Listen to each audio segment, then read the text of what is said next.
Mphakathi wase-Fosman, mphakathi wase-Witbank, mphakathi waseMalahleni wonke fu. Sanibonani. uFreezer futhi ubuyile. Mphakathi wase-Witbank, last thing angena ngendaba ye-March and March. Nganika i-date yangezi-30 zikaJune. Apparently, kukhulunyiwe ne-nationally after some serious negotiations and considerations.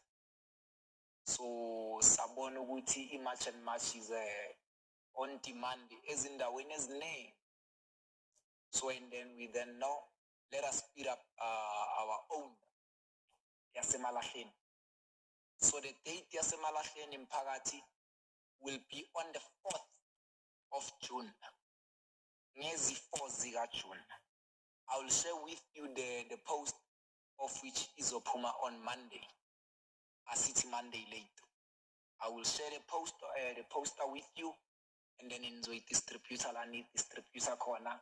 Tshela omunye atshele omunye ukuthi ngezi 4 iChristmas yethu siyabakhipha sifaka abethu, siyabakhipha sifaka abethu.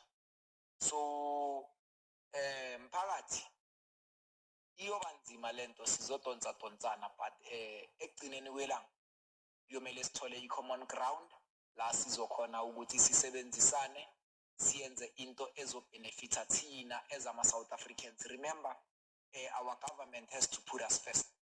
Nathi futhi ngekwethu kwamele sizibeke phambili.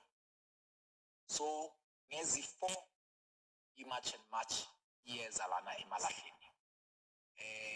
I hope which you avail yourselves, guys. Njengoba ngamenshina ukuthi abantu abaningi aba-undocumented sizabe sibaxosha, especially emisebenzini sifaka abantu bethu. Abantu abangekho eligible ukuthi bangayenza ama-businesses lana ekuhlaleni, if ba-undocumented siyabakhipha, if bachashe ama-room undocumentedly so siyabakhipha. So ngesitswana bathi kintsha injantshanyana or kesisotho sizolwa mphakathi, but thina ekugcineni kwelanga kwamele sihlaleni phansi sikhulume siwumphakathi. So I think ukuthi mhlambe sizoba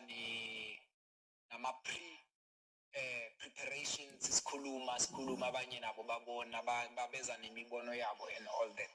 But yeah, I wanted to submit ukuthi ngomhla ka 4 June iyasuka mphakathi. Ngomhla ka 4 June